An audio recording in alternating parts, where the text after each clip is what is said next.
The night she left them on my porch, the snow didn't fall. It just held its breath. I can still feel that air, Bend, Oregon, Thanksgiving night, 2019. 11:37 p.m. Not a drifting storybook snow. The kind that bites your lungs, turns every sound into something sharper. The world was holding itself still like it wanted to watch what came next. Before we continue, please subscribe to the channel and tell me where you're listening from. The porch light was the only thing alive. That amber bulb has been there for 23 years. My wife used to change it every November. I kept the ritual after she passed. That light has seen me laugh, drink too much coffee, watch my son stumble home at 2 a.m. But that night, it watched something it could never forget. Two figures stood on the mat. Noah, 4, Maya, 2, pajamas. Barefoot, no coats. Their breath fogged in small, perfect bursts. Two tiny ghosts in the cold. Noah had a grocery bag looped around his wrist. One sippy cup, a single diaper, a folded t-shirt. Maya's toes curled against the porch boards, skin flushed pink from the cold. A pair of red taillights disappeared down the road without slowing. Samantha didn't hesitate. She didn't even tap the brakes at the stop sign. She was already gone. I opened the door slowly, careful not to let the slam of the old hinges scare them. "Hey," I whispered. My voice felt too loud anyway. Noah stared at me the way kids stare when they've already seen too much. Maya whimpered like a breath getting stuck halfway.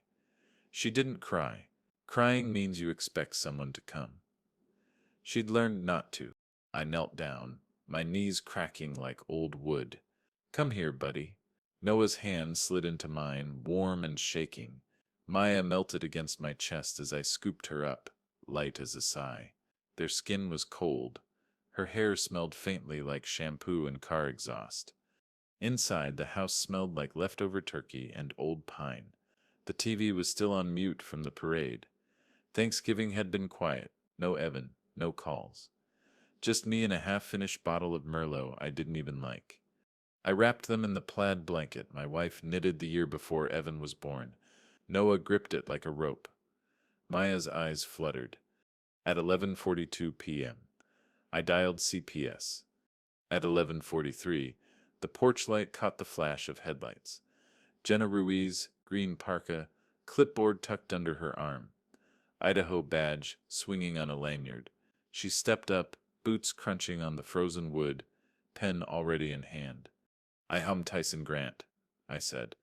She didn't need me to explain. One look at the kids said everything. She crouched down, checked their feet, their little hands. "When did she leave?" she asked quietly. 30 minutes ago, maybe less."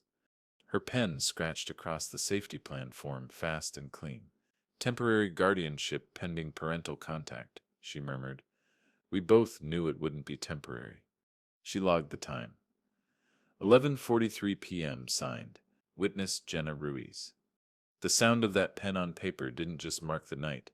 It carved a line through my life. While she worked, I made cocoa from the dusty tin I hadn't opened since 2015. Noah sipped it with both hands. Maya fell asleep with her thumb half in her mouth, still wrapped in the plaid. "This happens more than you think," Jenna said softly.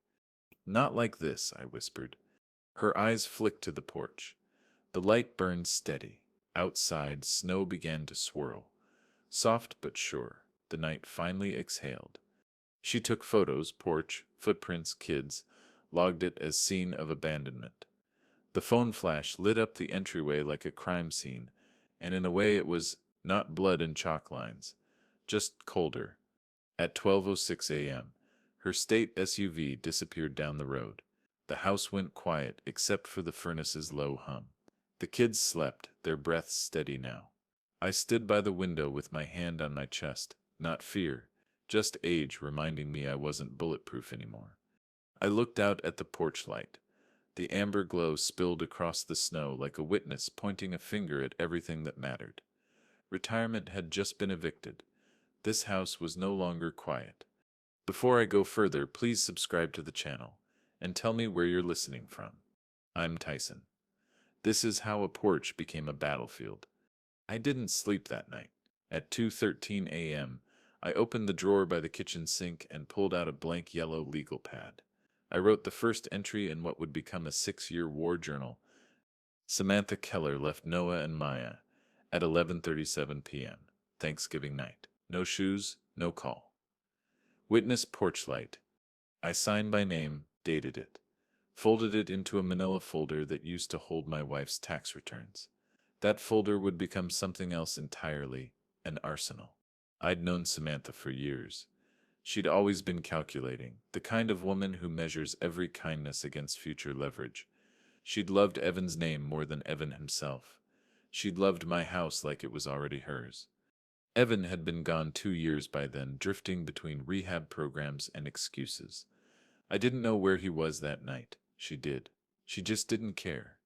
At 3:40 a.m., I stepped back out onto the porch. Snow had blanketed everything except 2 sets of tiny footprints, frozen in perfect detail. Noah's slightly pigeon-toed steps, Maya's soft indentations. I knelt down, pressed my fingers into the wood, right where they'd stood. The cold bit into my skin. "You stir safe now," I whispered. "People talk about turning points like they're loud. Mine was a hum. The porch light above me buzzed, steady, a single bulb against a cold night. That sound split my life in two before and after. In the distance, a snowplow scraped down the road. I straightened up, brushed the snow from my slippers, and turned off the living room lamp. The porch light I left on, and I wouldn't have turned it off for 6 years. I used to think winter was just a season, but that winter, it was a mouth, and it ate everything. December 2019 hit Bend, Oregon, like a slow, grinding machine. Nights bled into mornings. Mornings blurred into gray light through frosted windows. The kids had only been with me 2 weeks, but the house had already shifted its weight around them. Noah Sip's little boots lined up by the door. Maya's blanket draped over the arm of my old recliner. 2 toothbrushes next to mine in the bathroom. Every corner whispered their names now. But the winter didn't care about sentiment. It came with receipts. The first ER bill landed December 10th, $3,842. Maya had spiked a fever so fast, she shook in my arms. I remember carrying her through the ER doors at 2:18 a.m., barefoot in my old coat, breath clouding the parking lot. The nurse handed me a clipboard with shaking hands, hers from exhaustion, mine from something else. "Guardian?" she asked. "Yes," I said. It felt like a promise. Then came daycare.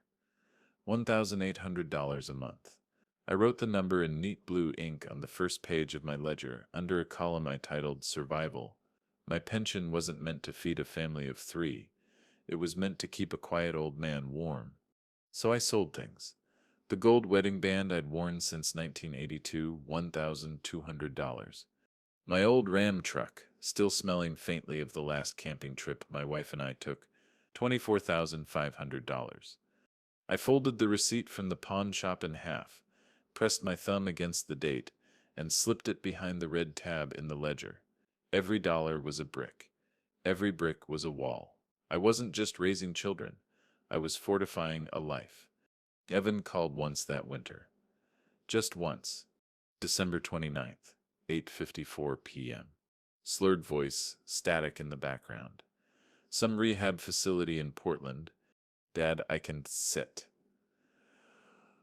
I can set do this," he said. "You stir not?" I answered quietly. He hung up before I finished the sentence. Noah had trouble sleeping in January. He'd wake up around 3 a.m., like his body remembered the hour they'd been left. Some nights I'd find him standing by the porch window, looking out like he expected headlights to appear. "Are you waiting for Mommy?" I asked once, kneeling beside him in the dark. He didn't answer. He just pressed his forehead against the cold glass. His breath fogged the window in small circles, a clock ticking in silence. I learned to fold fear into paper. Receipts, phone logs, medical charts. I kept everything. Not because I planned revenge back then, but because I've seen too many lies bury the truth. Paper keeps truth breathing. January 12th, 2020. CPS follow-up. Jenna Ruiz knocked on the door with her usual soft rhythm. I remember it because I'd learned to tell the difference between Knock's debt collectors. Knock hard, lawyers knock fast, and people who actually care knock like they're afraid of waking someone. Hey Tyson, she said, stepping into the entryway. Snowflakes melted into her hair. She carried a clipboard again. Always the clipboard. She checked the kids. Noah showed her his new dinosaur pajamas. Maya clung to her leg like it was a tree trunk. Jenna smiled, but her eyes lingered on me longer than usual. "You still doing it," she said quietly. What Satis? Actually showing up. Before she left, she slipped a card onto the counter. "Call this number if she tries to come back in a way that doesn't feel right," she added. She didn't have to say who she was. That night, after I tucked the kids in, I stood on the porch with the light burning above me. Snow fell in lazy, quiet drifts. I wasn't afraid of death anymore. I was afraid of leaving them too soon, of their breath fogging windows without me here to answer. I wasn't a young man, my heart liked to remind me, but that porch light had seen me survive worse. It would see me through this too. Mid-February brought the first letter from Evan, 2 pages. Shaky handwriting, no return address. He wrote about rehab like it was a place on another planet. He said, "Dad, I can set be who they need." I underlined that sentence and read. Not because I hated him, because I understood it. Meanwhile, the house turned into a schedule. 5:45 a.m. Breakfast. 7 a.m. Daycare drop-off. 3:30 p.m. Pickup. 8 p.m. Stories. 10 p.m. The ledger. Some nights I'd sit at the kitchen table, pen moving under the yellow light, and count their breaths through the monitor. 1, 2, 1, 2. Steady. It became my new vital sign. People like Samantha think walking away erases their fingerprints, but it doesn't. It just gives the rest of us a paper trail. In March, CPS converted the safety plan to an official guardianship review. That meant hearings, signatures, Evan's written consent, if he didn't contest. Samantha was still a ghost. No calls, no visits, no child support, no forwarding address. I signed the temporary guardianship papers at the Deschutes County Family Court on March 9, 2020. The clerk's pen made the same sharp scratch I remembered from Jenna's porch that first night. That sound would follow me for years. After I left the courthouse, I drove to Dutch Bros on 3rd Street. I bought a hot chocolate for Noah and a warm milk for Maya. It was snowing sideways, but inside the truck the heater hummed low. Noah grinned chocolate all over his mouth. Maya fell asleep clutching a tiny stuffed moose. It wasn't a grand victory. Just quiet, real. I taped the signed guardianship paper to the inside of the Ledger SIP's front cover. Above it, I wrote in my own pen, "Winter didn't break us. It built the wall." Some nights, when everything else blurred, that single sheet of paper was the thing that kept me standing upright. By the end of that winter, the ledger already held 36 pages of notes, receipts, and signatures. I had no idea what Samantha was doing, but I knew what I was building. The porch light stayed on every night, and the kids stopped waking up at 3 a.m. People think revenge starts with rage. It doesn't. It starts with paper. March bled into April, and the snow outside Bend, Oregon began to melt. Not fast, the kind of melt that leaves stubborn patches of white under every pine tree, refusing to surrender completely. That's how it felt inside the house, too, like winter had left fingerprints everywhere. Maya's laugh started to echo through the kitchen. Noah had stopped looking out the window at night, but the weight of what Samantha had done didn't melt away. It hardened. That setups when Mags showed up. If I am the quiet storm, Mags Hollis is the scalpel.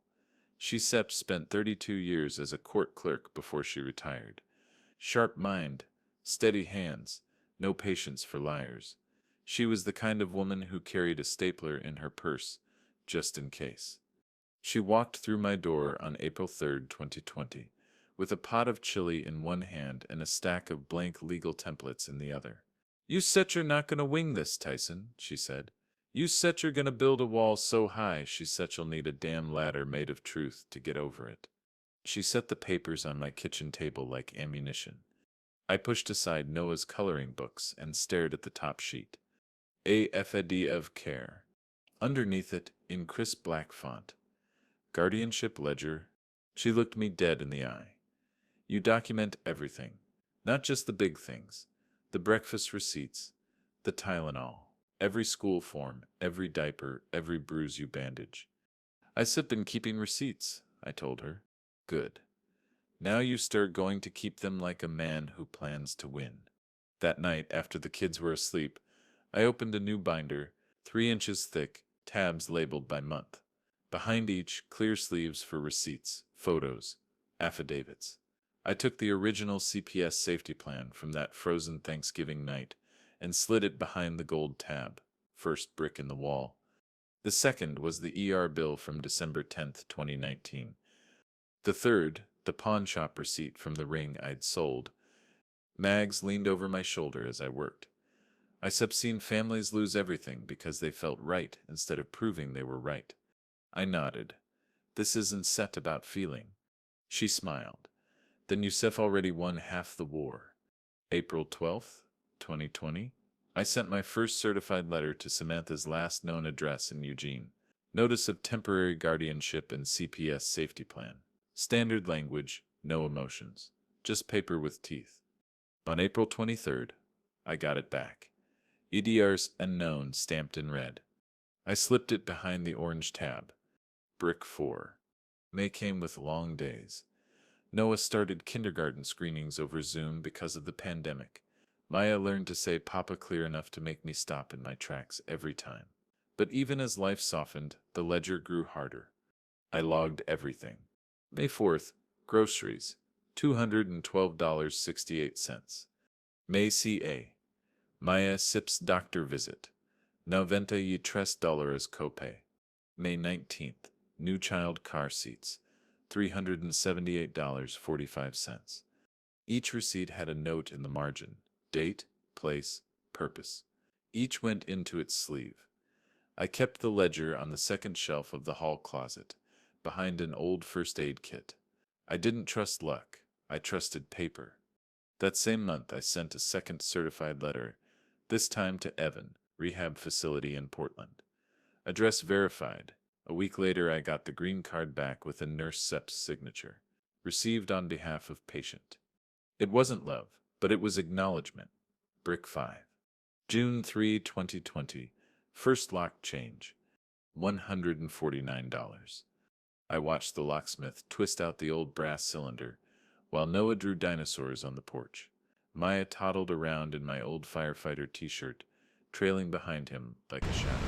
The porch light hummed faintly above us, even in daylight. The locksmith handed me the new keys. Cold metal, clean start. I logged it, stapled the invoice. Brick 6. I didn't say it out loud, but part of me knew. If Samantha ever came back, she wasn't walking through that door uninvited again. That summer, Ben baked under dry heat. But I was still living like the winter had a heartbeat. Megs came by every Thursday, brought pie, helped me file things. She didn't ask for thanks. She'd seen too many people underestimate a paper trail. She taught me to request Noah Sepp's school and daycare records directly, to have them notarized. She helped me pull bank statements that showed every deposit, every expense. When she resurfaces, she said, she's set to rewrite history. You make sure the truth has better handwriting. By August, the binder had expanded to 2 volumes. I labeled the spines in black Sharpie. VOL 1 Winter/Spring 2020 and VOL 2 Summer 2020. My hands ache some nights, but it was a good ache, the kind that means something's being built. August 18th, 2021. I still never forget that date. That was the day Evan's rehab counselor called and asked if I could accept a certified letter on his behalf. When it arrived 2 days later, I sat at the kitchen table and opened it with shaking hands. Inside was a signed consent to guardianship. Evan had scrawled his name at the bottom, shaky but legible. He wrote one sentence in blue ink. Dad, I trust you to raise them better than I can. I pressed the paper flat against the wood grain of the table. The porch light outside cast a faint orange reflection through the window. I didn't cry, not then. I just added it to the front of Volume 2 behind a black tab. That was Brick 7. And the foundation was finally solid. People like Samantha think they can disappear and reappear with clean hands. But the world keeps receipts, and I was holding every single one of them. I started to sleep differently after that. Not lighter, never lighter, but steadier. Because if she came back, it wouldn't be my word against hers. It would be paper against her lies. And paper doesn't scent blink. Nikes called it the ledger. She said it like it had weight, and it did. By September, there were over 480 entries. Financial, medical, legal, emotional, everything logged, dated, notarized, stapled. But what she didn't know, and what I didn't say, was that I wasn't building it out of hatred. I was building it out of fear. Because one day that woman was going to come back. And when she did, she'd have a lawyer. But so would I. And I set to have a wall of paper she couldn't set climb. It was September 12th, 2023, when the first ghost showed up. Not in a nightmare. Not on my porch. On a screen. By then, Noah was 8 and missing his front tooth. Maya had learned to draw stars on the driveway in pink chalk every afternoon after school. The house didn't just carry their laughter anymore. It was built around it. Their jackets hung by the door. Their drawings covered the fridge. The porch light still burned every night like a silent guard. I wasn't looking for her. I wasn't scrolling through anyone's life. But Mags texted me one evening around 8:17 p.m. Just as I was loading the dishwasher. Mags, Tyson, check your FB, now. Her texts never came with extra words. She didn't do drama, so I wiped my hands, sat down at the kitchen table, opened Facebook, and saw it. There she was. Samantha Keller, smiling like someone who had never stood on a porch and abandoned her children in the cold. She was standing on the balcony of a high-rise in Seattle, in a soft cream blazer, expensive. The caption read, "Grateful for new beginnings. Family first, always." But it wasn't the caption that froze my blood. It was the photo behind her hanging on the wall in that apartment, Noah's baby photo. The one I'd taken in 2015. Him in a tiny blue beanie sleeping in the hospital bassinet. She hadn't seen those kids in 4 years, but she'd framed their faces like trophies. And next to her was a man I didn't know. Tall, dark hair, tailored suit, hand around her waist like he owned the world. The post tagged him at Caleb Brandt. I clicked the tag. Caleb Brandt, real estate developer, co-founder of Brandt Urban Developments, Seattle. The kind of man who talked in venture language and drank coffee from glass cups. I stared at the photo for a long time. I could hear the soft hum of the porch light outside through the kitchen window. It had become my anchor over the years, my way of measuring time passing, and that night it felt like it was humming louder. She hadn't asked about the kids. Not once. But she'd kept their faces on her wall. I hit print. The printer spat out the image, timestamp and all. I slipped it behind the dark blue tab in volume 5 of the ledger. September 12th, 2023. Social media post, Samantha Keller. Paper doesn't care about captions. It only tells the truth. That night I sat on the porch with my chipped mug of coffee and thought about the Caleb guy. Men like him like clean stories. They like women who come wrapped in soft lies. And Samantha? She'd always been a gifted storyteller. But she couldn't rewrite the ledger. 2 weeks later, it happened again. September 26th, 2023. 6:02 p.m. I got a screenshot from Mags before I even opened my own phone. Samantha at Brandt Urban Gala. A Seattle Society blog had posted a photo of Samantha and Caleb stepping out of a Blacktown car, holding hands, cameras flashing. Her hair was styled, her smile wide. She was no longer a ghost. She was a performance. The caption under the article said, "Brandt fiancé shares hopes to expand their family in the coming year." Family. That word landed like a nail against bone. I clicked on the comments. Someone asked if she had kids. Samantha replied with a single heart emoji. No names, no history, no porch. October 3rd, 2023. I hired Ed Vargas. Vargas wasn't cheap. $4,800 retainer, but Mags had known him from her clerk days. Private investigator, clean as they come, never pushed a line too far. He showed up at my porch in a leather jacket, notepad in hand, and didn't waste a second with pleasantries. Tyson, he said, shaking my hand. Let that build your insurance policy. He took copies of the guardianship orders, the safety plan from 2019, and copies of the certified mail receipts. You Seps got a pretty Instagram that Seps not the same thing. 2 weeks later, on October 17th, the envelope arrived, cream-colored, hand-delivered by Vargas himself. Inside, lease agreement for a condo in downtown Seattle under Caleb Brandt's LLC. Business filings showing Samantha as domestic partner.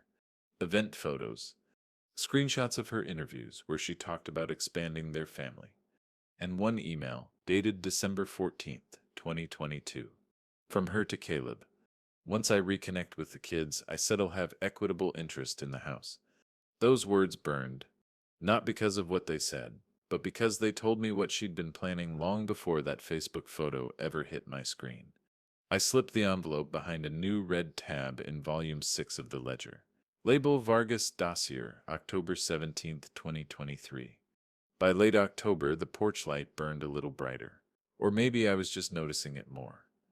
I'd always known she'd return eventually, but seeing her smile next to that man with my grandson's photo behind her, that was the moment my patience hardened into preparation.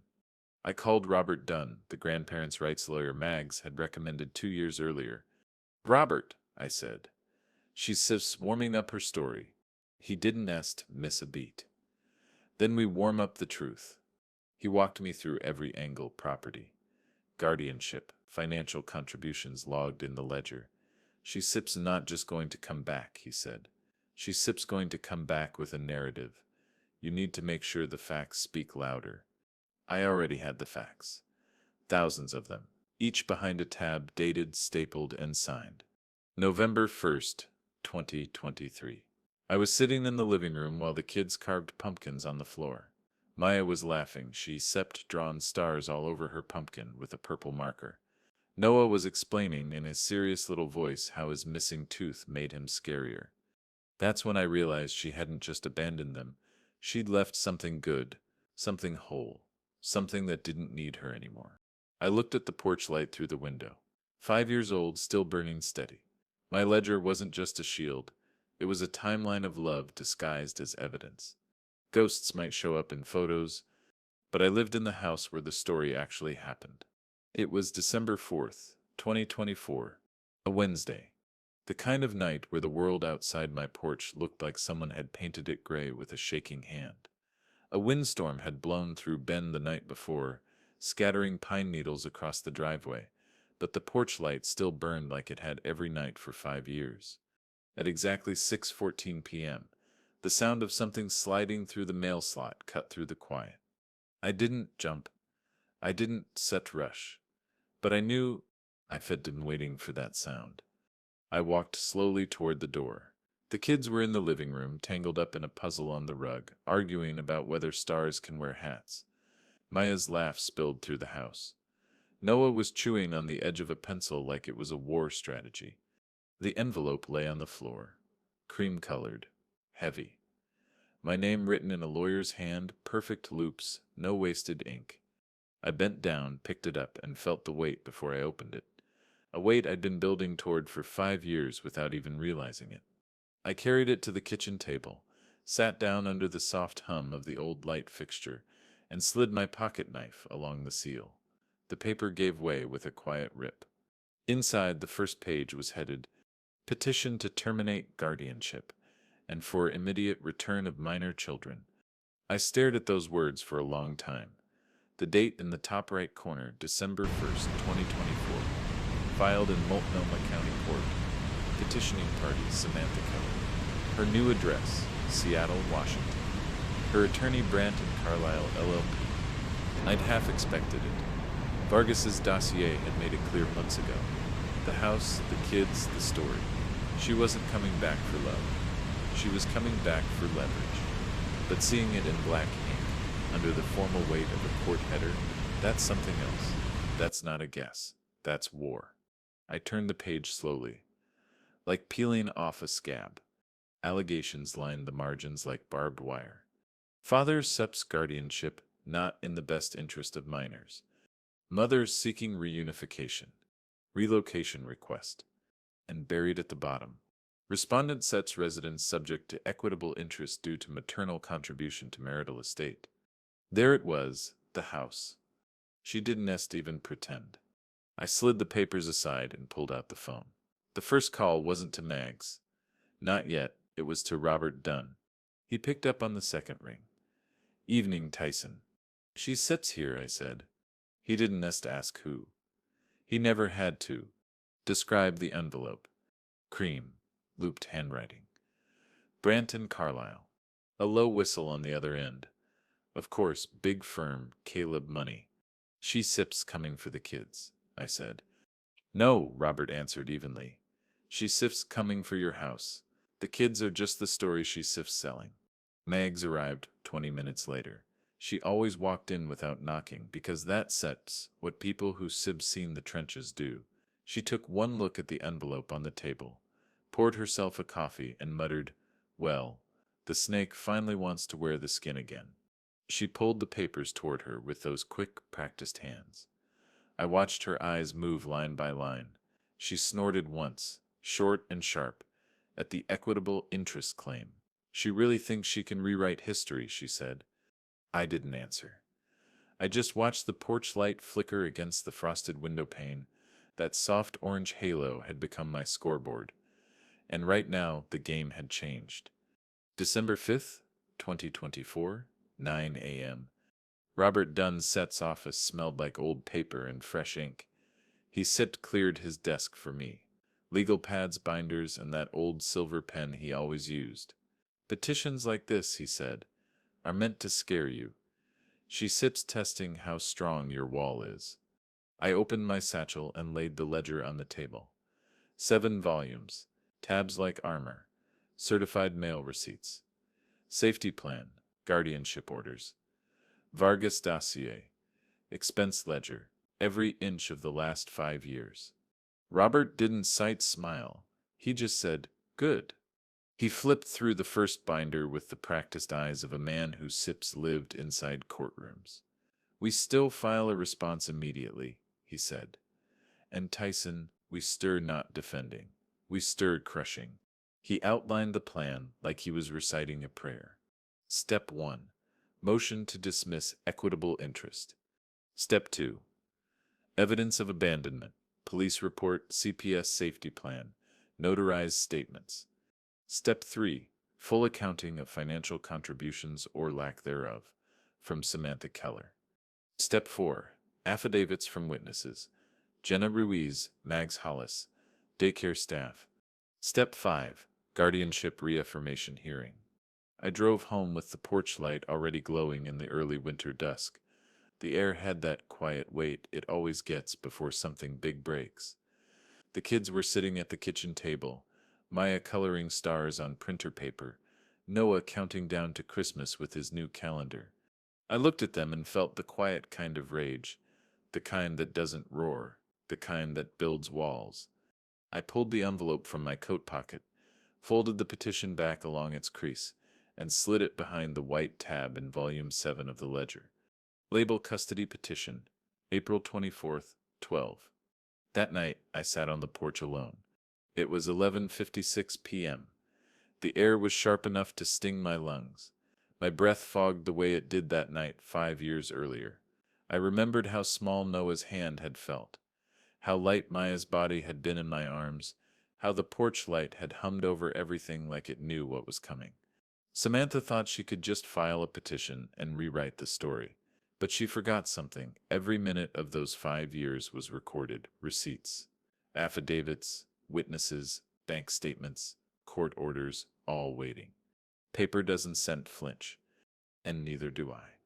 I leaned back in the chair, the wood creaking under my weight, and whispered to the empty night, "She sits too late."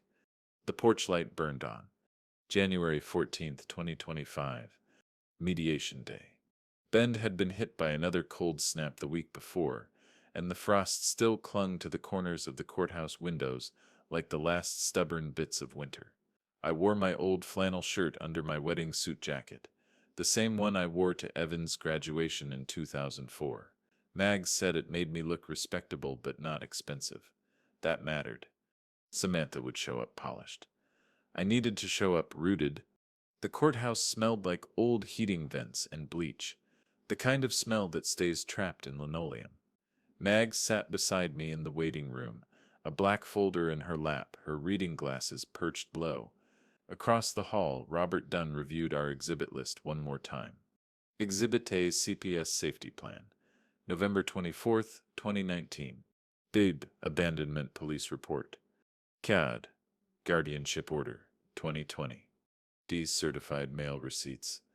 E, Financial Ledger, $289,430 in documented expenses. FAR, Vargas PI Dossier.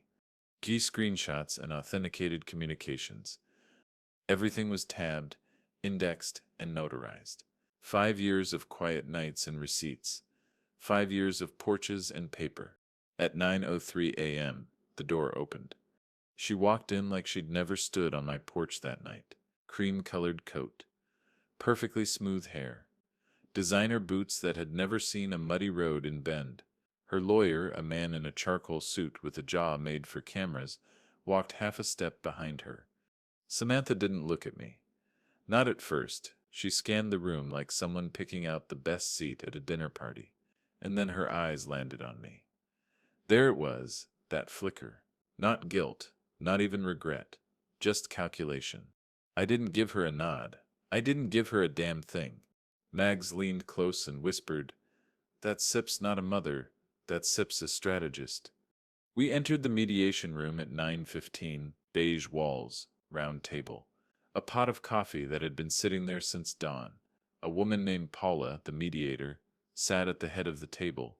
She had the kind of calm voice they use for diffusing bombs. Samantha sat on one side with her lawyer. I sat opposite with Robert and Mags. Paula started with the script. This is a voluntary mediation process intended to resolve disputes regarding custody, guardianship, and property interests. Her voice blurred for a second as I stared at the cream folder in front of Samantha's lawyer. My name was on it, my house address printed in bold at the top. That house was more than timber and paint. It was breath on cold nights. It was Noah's first steps on the hardwood. It was Maya's chalk stars on the driveway, and she wanted to take it like it was just another asset on a spreadsheet. The lawyer spoke first. Miss Keller is prepared to assume full custody of her biological children and to negotiate reasonable terms for property distribution. Robert didn't flinch. He never does. He slid the ledger forward, like a chess move. Mr. Grant has maintained legal guardianship for over 5 years without financial support or contact from Miss Keller. We have certified records of every expense, every court filing, and every CPS follow-up since November 2019. The lawyer leaned back like he was stretching into a performance. Our position, he said smoothly, is that this was temporary custody. Miss Keller is ready to be reunited with her children. Robert Sepp's reply was quiet, which made it hit harder. Temporary custody doesn't last 5 years without one visit, one call, 1 cent of support. I watched Samantha Sepp's jaw tighten, just barely. Paula asked Samantha if she had anything to say. She crossed her legs, tucked her hair behind her ear, and delivered it like a rehearsed line. I made mistakes. I was in a difficult place, but I rebuilt my life. I can give them a stable home now. Stable. I almost laughed. She was living in a condo funded by Caleb Brandt, a condo decorated with the photo of a baby she'd left on my porch in the freezing cold. Robert let her finish. Then he opened the Vargas dossier, flipping it like a lawyer who already knows where the blade lands. Your client, he said to her attorney, was documented in Seattle in 2020, 2021, 2022, 2023. No contact with CPS. No phone calls to Mr. Grant. No legal motion to regain custody. No financial contribution. He tapped the page with his pen. She only filed when Mr. Brandt purchased the adjoining land parcel behind Mr. Grant Sepp's property. The room went quiet. Samantha Sepp's lawyer shifted in his seat. We Sepps are not discussing Mr. Brandt. Oh, we will, Robert said, his voice soft and clean, because Mr. Brandt is funding the legal fees and is referenced in a December 14, 2022 email as expecting equitable interest in the property upon her regaining custody. Meg smirked like someone watching the first crack in a dam. Samantha finally spoke. "I've said I'm their mother, and I cept the man who stayed," I said quietly. She didn't look away, but she blinked too fast. Paula steered the conversation back to collaboration and pathways, but the temperature in that room had shifted. What started as her polished performance had become a slow, methodical dismantling of her story. Paper beats performance. Always. The lawyer floated a shared custody transition. Robert shut it down with the guardianship order. Evans notarized consent, and 5 years of unbroken custody. He didn't raise his voice once. He didn't have to. By the time we walked out at 11:42 a.m., the only thing Samantha had managed to claim was air. Mags linked her arm through mine as we stepped into the court. The porch light wasn't here, but I could almost hear it humming anyway. Robert walked beside me. "She set's not going to settle," he said. "She set's going to push this to court." I nodded. "Good." "Good?" "Yeah," I said, tightening my grip on the satchel that held the ledger, "because I sit ready." That night I sat on my porch with the folder on my lap.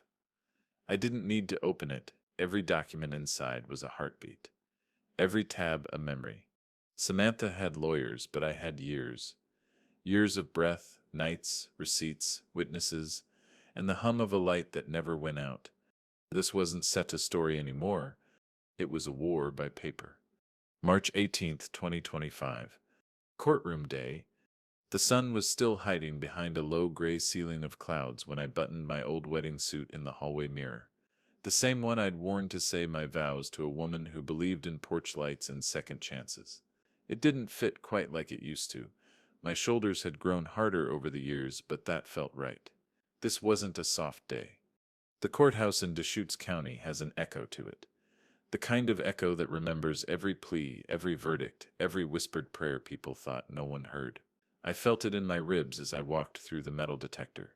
Mags just behind me, Robert Dunn already waiting inside with his leather briefcase full of quiet weapons.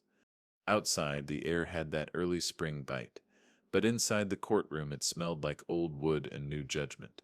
Samantha arrived exactly at 8:59 a.m. Cream blazer, gold earrings, hair flat ironed into compliance. Beside her, Caleb Brandt in a tailored charcoal suit. His tie alone probably cost more than the last 3 months of daycare I'd paid. She walked in like a guest of honor. He walked in like someone who'd already bought the ending. But what neither of them knew was that this wasn't their stage. This was mine. The bailiff called the case, Keller v. Grant. Petition to terminate guardianship and property claims. I took my seat at the respondent's table. Robert's fingers rested on the corner of the ledger like a man with a loaded revolver who didn't need to wave it around to prove it worked. The judge, Honorable Diane Callister, had the face of a woman who'd heard every story twice already. She didn't smile. She didn't scowl. She just looked like someone who measures time in testimonies. "Miss Keller," Mr. Grant, she began, "this matter involves guardianship, custody, and associated property claims." "Counsel, proceed." Samantha Sipp's lawyer stood. Same charcoal-jawed man from mediation. Smooth voice. "Your Honor, my client seeks to reunify with her children after a period of personal difficulty. She has rebuilt her life and is fully capable of providing a stable, loving home." He talked about maternal bonds and fresh starts and family restoration. He used soft words like he was patting the truth in bubble wrap. I didn't look at Samantha. I kept my eyes on the judge. Judges read everything in silence, not in speeches. He pivoted smoothly. Additionally, my client contributed to the marital estate during her relationship with Mr. Grant Sitt's late wife Sipp's son, Evan Grant. As such, she has equitable interest in the family home, located at 481 Riverbend Lane. And there it was. The real ask. Not children, property. He sat down like a man pleased with his opening number. Robert stood. No theatrics. Just a slow, steady movement of someone who's been sharpening his blade for 5 years. "Your Honor," he began. "This case is inset about reunion. It sets about revision." He opened the first binder of the ledger with the same sound a surgeon makes, opening a sterile pack. tabs, color-coded, clean. My client, Mr. Grant, assumed emergency guardianship of Noah and Maya Keller on November 24th, 2019. This was pursuant to abandonment. We have the original CPS safety plan, signed by Jenna Ruiz on the night Miss Keller left her children on Mr. Grant's porch in sub-freezing temperatures. No calls, no messages, no support, nothing. He handed the first exhibit to the clerk. The judge looked down at it, expression unreadable. Robert continued, over the last 5 years, my client has provided full financial, medical, educational, and emotional support to these children without interruption. We have documented $289,430 in direct expenses, receipts, ledgers, certified statements, affidavits. He flipped to a second tab, and Miss Keller made no contact for over 4 years. Not a single call, email, or letter. This is not a maternal bond. This is a reappearance of convenience. Then Robert did something beautiful. He stepped back, calm, and said, Your Honor, Mr. Grant will speak briefly. I stood. The room felt too big and too small all at once. I'm not a lawyer, I said. I'm not a retired paramedic. I don't to set know the fancy words, but I know what happened on my porch that night. The courtroom went still. She left them, Noah and Maya, barefoot, in the cold, and I picked them up. And for 5 years, every morning, I made their breakfasts, paid their bills, signed their permission slips, held them through fevers, listened to their nightmares. I looked at Samantha. Her hands were folded tight in her lap. Caleb was stone. I didn't have planned to be their guardian. But she planned to leave. Robert gently took over again, sliding in the Vargas dossier. This is Miss Keller Siptis' email, dated December 14th, 2022, in which she wrote, quote, Poot, once I reconnect with the kids, I settle have equitable interest in the house. This is missed about children, Your Honor. It seps about real estate. Even the judge's pen paused mid-note at that line. The CPS worker, Jenna Ruiz, was the first witness. She took the stand in a dark green blazer, steady hands. Her voice carried the weight of someone who doesn't exaggerate. I responded to a welfare call on November 24th, 2019. 2 minors found on Mr. Grant Sip's porch. No shoes, no adult present. The mother was unreachable. I completed the safety plan at 11:43 p.m. and initiated guardianship proceedings the following morning. Robert asked, in your professional assessment, was this abandonment? Yes, Jenna said simply. It was. No performance, just fact. Next, Robert called Mags Hollis. She took the stand with her purse still hooked on her arm. She looked at Samantha the way a mountain looks at wind. I watched Tyson build that ledger, she said. Brick by brick. He didn't chase her. He didn't smear her. He just raised those kids and kept the proof. The opposing lawyer tried to rattle her, asked if she was biased. She snorted softly. Biased toward truth, yes. Then came the part I hadn't expected to hit as hard as it did. Robert played the audio clip. Exhibit H. The sound of the porch that night. The CPS arrival. Jenna's voice. My voice. And the faint, trembling breaths of Noah and Maya. You could hear how cold it was. You could hear it. Samantha Sip's lawyer tried to object. The judge waved it through, admissible. For the first time, Samantha's mascara cracked in the corner of her eye. The lawyer made a weak attempt to cross-examine Vargas, but the dossier held up clean. Lease, emails, public records. Caleb's face stayed neutral, but his knuckles were white against his knee. I watched him realize in real time.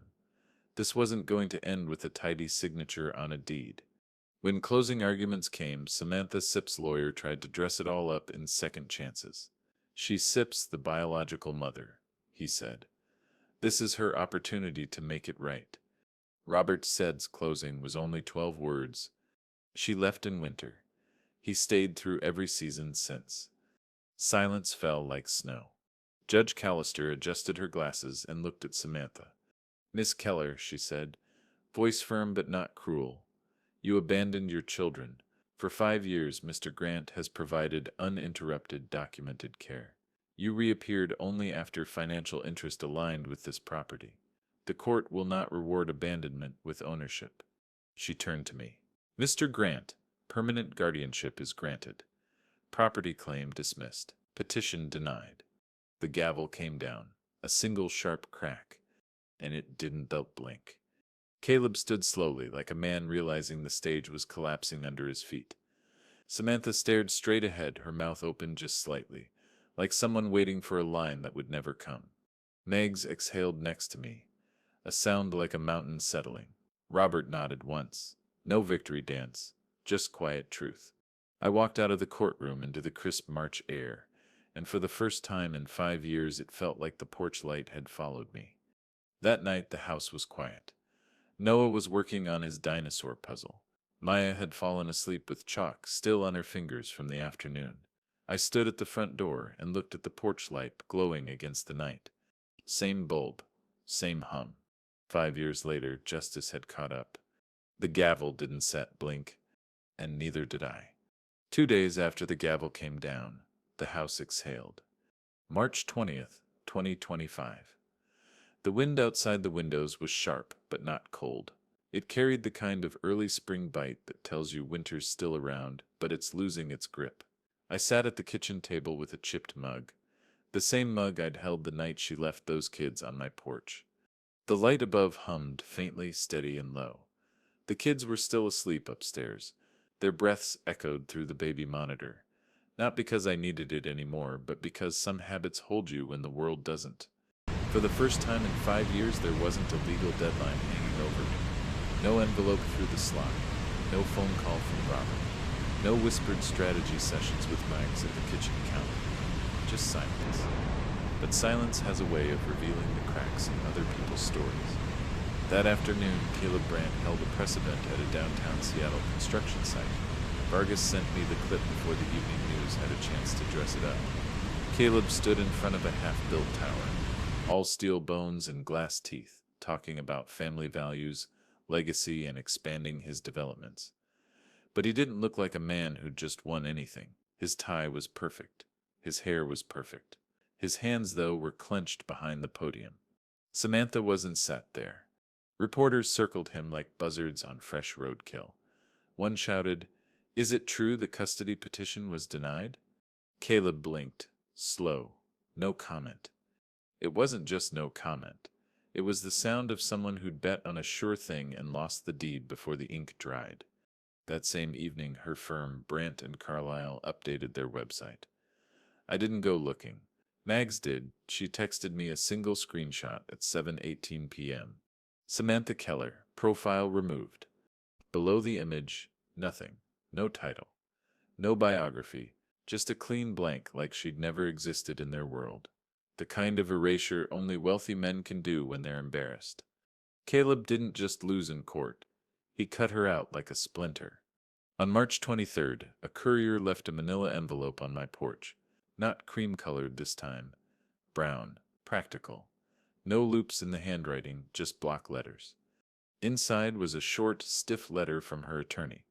Miss Keller will not be appealing the court Fitz's ruling at this time. No apology. No explanation. No signature in her own hand. Just a single line at the bottom in firm black ink. All claims withdrawn. I stared at it under the porch light. Same bulb, same glow, different kind of night. For years the porch had been the place where her absence echoed. Now it was where her silence landed. Heavy. Final. I folded the letter once, then twice, and slid it behind the black tab in Volume 7 of the ledger. Label Post-Verdict Letter, March 23, 25. Caleb Sellens cracked first. March 25th, 2025. Vargas emailed me a single-page attachment, public property records. The downtown Seattle condo that had been listed jointly under Brandt LLC and Samantha Keller's name. Ownership transfer filed. Caleb's name only. She was off the deed. No fight, no court, just erased. Like a line drawn in sand getting washed away. Samantha Sepp's silence cracked next. March 27th, 2025, 2:11 a.m. I woke to the faint vibration of my phone on the nightstand. No one calls me at that hour anymore. Not since Evan went into rehab 2 years back. For a second, my stomach turned to stone. Unknown number, Seattle area code. The voicemail came through 30 seconds later. Tyson. Her voice. Small. Not slick. Not polished. Just raw. I didn't think it would end like this. A shaky breath. I know you still never forgive me. I don't expect you to, but thank you for not letting them go. A click. No goodbye. I didn't call her back. I sat there in the dark, phone still warm in my hand, listening to the wind push against the house. It wasn't triumph I felt, not satisfaction, just quiet, like a storm finally passed. Mags came by the next morning. She brought cinnamon rolls and an old thermos of coffee like she said had done after my wife died. She listened to the voicemail once, then set my phone down and said, "Cracks don't this it lie, Tyson. They tell you what was hollow all along." That week, I changed the locks one last time. Fourth lock change since the night she left the kids. This time not out of fear, out of choice. The locksmith, a local kid with bright eyes, handed me the new brass key. The metal was still warm from his palm. It felt like drawing a new boundary line with something solid. As he left, he turned back and said, "Sir, you've got the safest house on the block." I didn't tell him it wasn't about safety anymore. It was about peace. That night, Noah stood on the porch next to me, holding the flashlight like it was Excalibur. Maya was inside coloring stars on a new chalkboard we'd mounted on the wall. He looked up at the porch light. "Grandpa," he said, "is she coming back?" I kneeled beside him so we were eye to eye. "She already did," I said softly, "and she lost." He blinked slowly, absorbing that kind of truth the way only kids can. He didn't ask again. He didn't have to. The porch light hummed. The night stayed still. April 9th, 2025. The official ruling arrived in a crisp white envelope with the Deschutes County Circuit Court seal pressed into the top left corner like a scar. I was in the garage when the mail truck pulled up. The sound of the door rolling shut echoed through the rafters like a slow drumbeat. When I stepped onto the porch, the letter was already waiting. Heavy paper, sharp corners. Not a threat this time. A verdict. I carried it to the kitchen table the way you carry something living. Megs was already there. She seemed taken to showing up unannounced ever since the trial ended. She poured 2 mugs of coffee. No words needed. Robert called it the post-verdict vigil. I slid the blade of my old pocket knife under the flap, slow and steady. The paper opened like it was holding its breath. The header was clean. In the Circuit Court of Deschutes County, State of Oregon, Guardianship, Grant Vist Keller. My eyes landed on the line halfway down the page. Permanent guardianship awarded to Mr. Tyson Grant. Petition to terminate guardianship denied. Petitioner ordered to contribute $102,000 in back child support. Petitioner ordered to complete state-mandated parenting education program and follow structured reunification plan with supervised visitation. I read the words twice. Then a third time. No hidden trick. No fine print waiting to twist the blade. Mags let out a sound I hadn't heard from her in years, part laugh, part sigh. "She won't like that number," she said. "No," I said. "She wants set." Robert arrived an hour later. He didn't knock. He never did anymore. He dropped his leather briefcase on the table and unfolded his reading glasses like a surgeon prepping for a final suture. He read the ruling once, nodded slowly, and tapped the back child support line with his index finger. "This isn't set just money," he said. "It's set as acknowledgement. The court put it in writing." She walked away. "And you paid the price." "I know. And it's rare," he added, "for the judge to push for support in abandonment cases. But the evidence was airtight. The Vargas dossier, the email, the 5-year ledger. You built a wall she couldn't climb." Mags chuckled softly. And she thought a cream envelope and a condo prints would be enough. That night, I placed the judgment inside Volume 8 of the ledger, black tab. Label Permanent Guardianship Judgment, April 9th, 25. When I pressed the binder shut, it made a low thud against the wood of the table, not the sharp crack of confrontation. The steady sound of something closed. 5 years of quiet nights, envelopes, porch light hums, and silent prayers had landed here.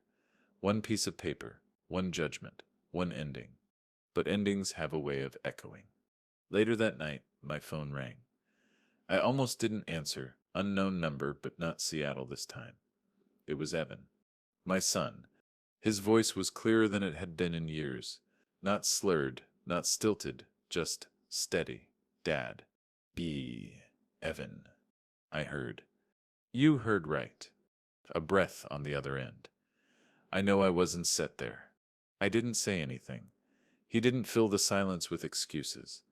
I said I'm glad it sets you, he finally said. Raising them. I couldn't estaden, but I said I'm glad it sets you. Yeah, I said quietly. Me too. It wasn't forgiveness, it wasn't reconciliation, but it was something honest in a story built out of lies and silence. April 12th, 2025. Samantha Sepp's attorney filed the withdrawal of appeal, 3 lines. No drama, no press. Vargas emailed me the filing with a single subject line. It's Sepp's done. Her fiancé had erased her. Her firm had erased her, and now she'd erased her fight. I didn't gloat. I didn't drink. I didn't even tell the kids. They didn't need to know this part. Their world was made of crayons and bike rides and chalk stars, not the sharp edges of court filings. April 14th, 2025. Jenna Ruiz stopped by after work. She brought a stack of paperwork, routine CPS file closing. She stood on the porch where she'd once signed the first safety plan, and this time she smiled. It sets not often, she said, that one ends the way it should. I watched her sign the last form against her clipboard. The same porch under the same light, but now no trembling breaths. No cold night, just the quiet scratch of a pen finishing a story that started in the dark. The kids were in the backyard that evening. Noah was trying to teach Maya how to throw a baseball. She missed more than she caught, but her laugh filled the air like sunlight. I leaned against the porch post, coffee in hand, watching them. This house wasn't set a legal asset. It wasn't set in leverage. It was home. Every bill, every affidavit, every sleepless night, they'd built something she couldn't touch. Maya spotted me watching and shouted, "Grandpa, I caught it." She hadn't, not really. The ball had bounced off her mitt and rolled onto the grass. But it didn't matter. The story wasn't about winning clean. It was about staying. That night, after they went to bed, I opened the porch door one last time before turning in. The light burned steady. It didn't feel like a guard anymore. It felt like a witness that could finally rest. I whispered into the quiet. It sets over. But I knew better. It wasn't set over because of a judge. It was over because she gave them away. April 27th, 2025. It was a Sunday evening. The sun was lowering itself behind the pines that framed the backyard like quiet sentinels, and the porch light clicked on with the familiar hum that had followed me through 5 winters, 1 courtroom battle, and too many sleepless nights to count. The house felt different now. Lighter, not louder. There were no envelopes on the floor, no deadlines coiled like wire around my chest. Just the steady rhythm of Noah's laugh and Maya's chalk streaks smeared across the driveway like constellations only she could name. I leaned on the railing, coffee mug warm against my palm, and listened to the night settle. The porch light flickered once, not out of weakness, but like it was taking a breath. I smiled at the thought. A house remembers. Earlier that day, we'd spent the afternoon at Sawyer Park. It was the first warm day in a long stretch of cold. The kids ran along the river trail, Noah's jacket tied around his waist, Maya collecting pine cones like they were treasure. She'd painted a bright yellow star on the back of her hand before we left, the same kind she'd drawn on the porch years earlier when she didn't even know what stars meant yet. When we got home, Noah went straight to his chalk set and drew a crooked baseball diamond on the driveway. Maya started painting stars on the steps with blue chalk dust, little handprints pressed over her constellations. I watched them from the porch and thought about that first night, November 24th, 2019. I could still see their breath fogging in the dark, her taillights disappearing, the sound of my own heart against the cold. I never imagined that porch becoming the place where everything would unfold. The ledger, the CPS plans, the cream envelopes, the verdict. But it did. This patch of wood had held it all. Mags came by around 6:30 p.m., wearing that same wool coat she'd worn to the trial. She carried a pie she pretended was just extra, though I knew she'd baked it just for us. She set it on the kitchen table and leaned on the counter, watching the kids through the screen door. You know, she said, I was thinking the other day, that light out there, it seeps older than most of this town. It seeps older than my patience, I said. She laughed, soft and short, the kind of laugh that doesn't take anything for granted. Do you know why porch lights matter? She asked after a while. I shook my head. They said are the only thing that doesn't set a lie. People leave, papers change hands. But a light stays on or it doesn't set. I didn't say anything back. She was right. Later, Noah asked if he could sleep in the living room. The stars look better from there, he said. Maya wanted to build a pillow fort galaxy.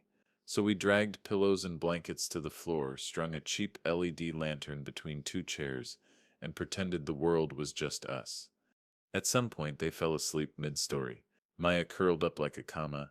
Noah sprawled out like a headline. Their faces were soft in the lantern's glow. I stood over them for a while, the way I did when they were little, and I didn't know what tomorrow would bring. The ledger had carried 5 years of war, but they were the reason I'd built it in the first place. I went back out to the porch and sat on the old wooden chair.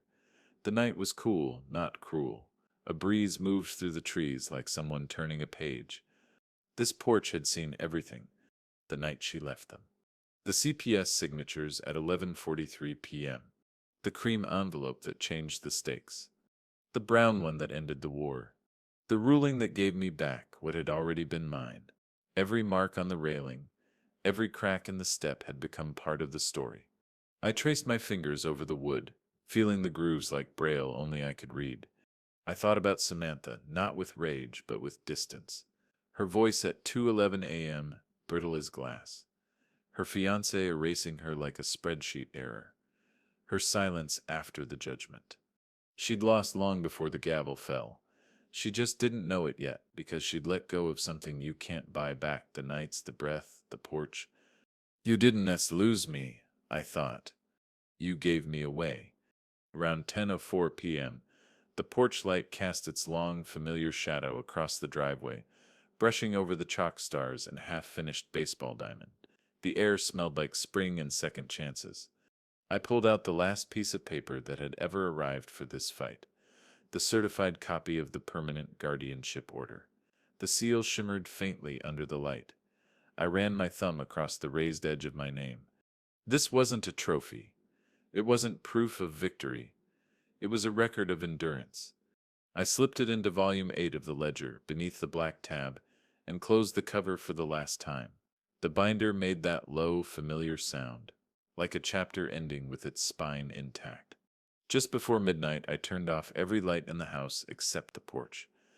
That bulb burned steady, the same bulb from the night she left. I'd replaced it twice over the years, but the fixture itself had never changed. It had seen me at my weakest and at my most relentless. I stepped outside, bare feet against the wood. I could hear the soft night chorus, crickets, wind, distant traffic on the highway. But beneath all of it was that quiet hum of the light. I whispered, we made it. Not to her. Not to them. To the house. To myself. To the night that held its breath and the one that finally let it go.